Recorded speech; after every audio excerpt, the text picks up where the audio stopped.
Hi everyone, in this video we're going to talk about ISO or ISO. It is one of the key sides of the exposure triangle, and the other two are aperture and also shutter speed. We have been taught that ISO and shutter speed and aperture control the exposure, but this is not true. Aperture and shutter speed control the light that gets to your sensor, and the sensor is sensitive to light and the sensitivity is fixed. So when the light hits the sensor, there comes ISO, and ISO can digitally boost this signal and has got nothing to do with the exposure. But working together and interacting with each other, they'll help you to have a properly exposed image. When the light that is controlled and adjusted by aperture and also shutter speed enter the camera, it's in the form of analog signal, and as soon as it hits the sensor, it's gonna be changed to electric charge, and later on then converted to digital signal. And ISO comes into the play when the exposure has already been made. So what it does, it just digitally boosts the exposure. Let me give you an example. If you have an audio clip or audio signal that has been recorded very low, if you turn up the volume, you're gonna get a lot of statics and noise. It's the same thing with the camera sensor, and your volume knob is ISO. So if you boost the ISO higher and higher, you're gonna turn up the statics and the noise, digital noise. Most of the cameras have a feature called extended ISO. At these settings, the camera performs beyond the native ISO range. These extended ISOs are usually known as high 1, high 2, low 1, low 2. I really don't recommend you using them because these are not real ISO. They're not native ISO. And if you use them, you can notice the low quality of the images. Some advanced and high-tech cinema and photography camera offer dual base ISO. Dual base ISO means that there are two ISO settings that have a separate circuit on the sensor. In Nikon Z6 cameras, these dual base ISOs are the low base 800 ISO and high base 6400 ISO. 800 ISO is mostly used for daylight and when you have sufficient light, and 6400 is used in low light. Both of them give you a very clean image, and the quality of the images are just excellent. We have been told that using high ISO is going to bring a lot of noise to the images, but that is not true. So I'm going to show you a video, and after watching this video, you're going to notice that ISO has got nothing to do with noise. It is signal to noise ratio that does that. And that simply means there's not enough light hitting the sensor. So it's the lack of the sufficient light that causes noise, not the high ISO.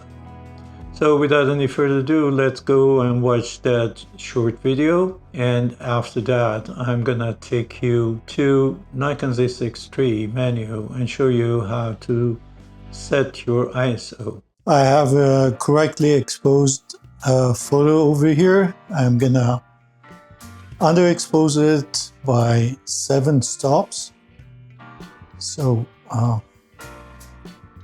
this is 1 stop, 2, 3, 4, 5,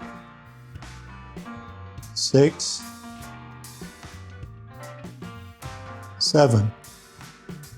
Take a photo. And now I'm gonna increase the exposure for next shot. I'm gonna go with 125 ISO. Take a photo. 160. 200. 250. 320. 400. 500. 640. 800. 1000.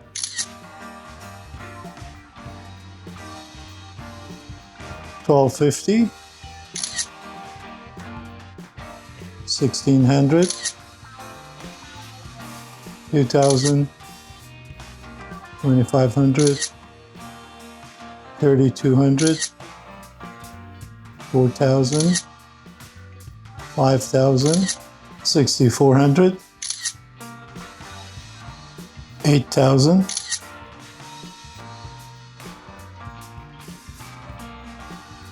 10,000 and 12,800. This is the 7 stops from ISO 100.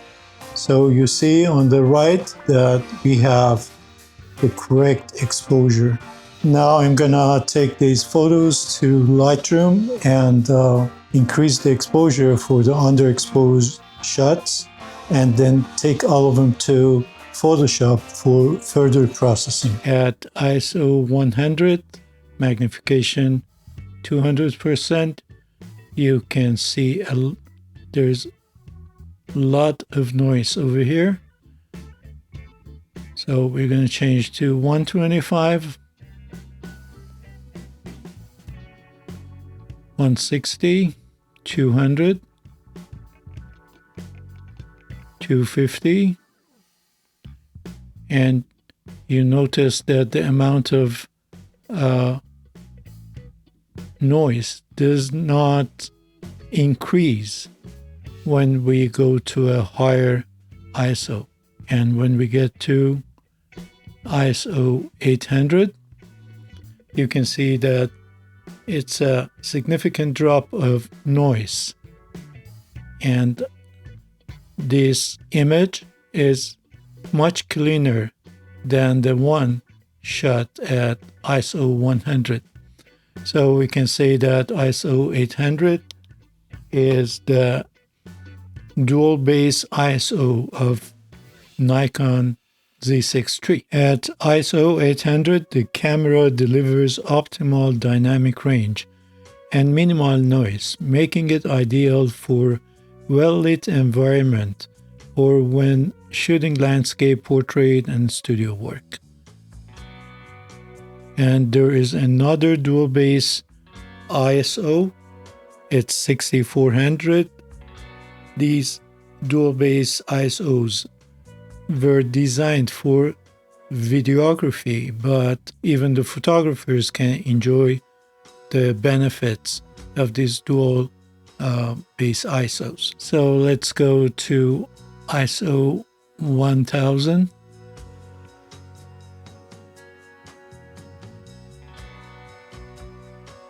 $1250, 1600,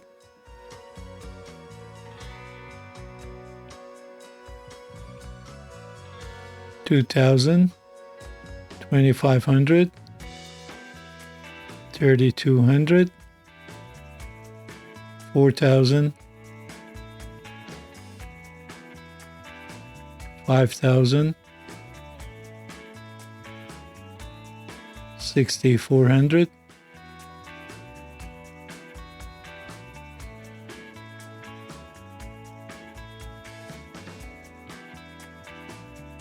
10,000, 10,000 and 12,800. Now we can see that changing to higher ISO doesn't produce any more noise, because the noise has got nothing to do with ISO. It's a signal to noise ratio that creates noise. It means that if you don't properly expose your image, and your image is underexposed and there is not enough light hitting your sensor, you're gonna get the noise. Without any further ado, let me show you how these three sides, ISO, aperture, and shutter speed, interact to help you and give you the correct exposure in your photos and videos. I'm taking a shot of this Buddha statue. My shutter speed is 1/10 of a second, aperture is 5.6, and ISO is 800. So we have a correct exposure right now, and if I change the ISO from 800 to 1600, I have increased the exposure by one stop. So if you go from ISO 200 to 400, it's going to be one stop. 200 to 800 is going to be two stop, and 200 to 1600 is going to be three stops. So right now we have one stop increase of light. So we have to compensate. We can compensate by just choosing f8, so we have a proper exposure right now. Or if we don't want to touch the aperture, we can do it by just changing the shutter speed to 1/20th of a second. 1/10 to 1/20th is going to be one stop. If I go to 1/40th, it's going to be two stops. So right now I'm going to change the ISO to 3200, and I can compensate by going to ISO 40. Now let me change the ISO from 1600 to 3200. There's going to be one stop, and then to 6400 I can compensate by going from 1/20th of a second to 1/40th and 1/80th. As you can see, I have successfully compensated for the extra light hitting the sensor, and I have a correct exposure. To set the ISO or ISO in your camera, just go to photo shooting menu and go to ISO sensitivity setting. You can see that the native base ISO on this camera, Nikon Z6 III, starts from 100 and it goes all the way down to 64,000. Then you have high 0.3, high 0.7, high 1, and high 1.7. And on the other end,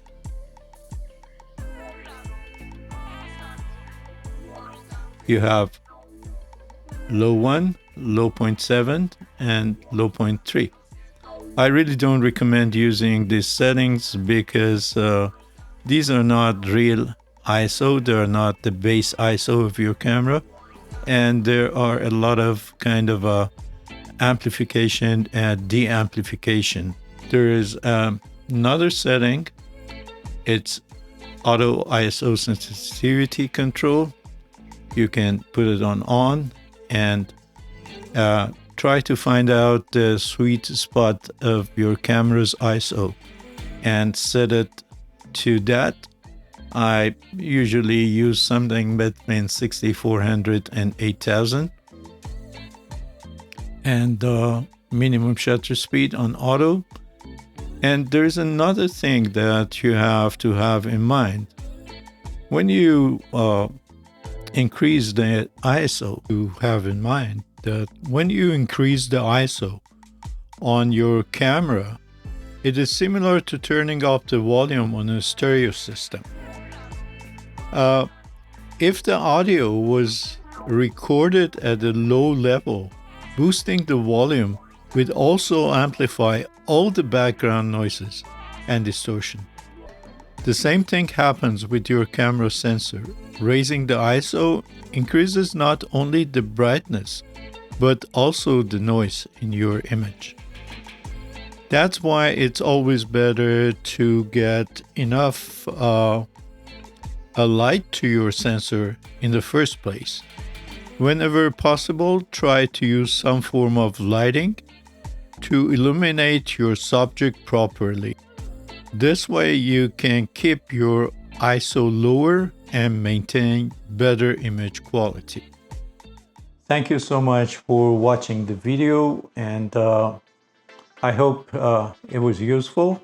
My next two videos are gonna cover the other two sides of the exposure triangle: aperture and shutter speed.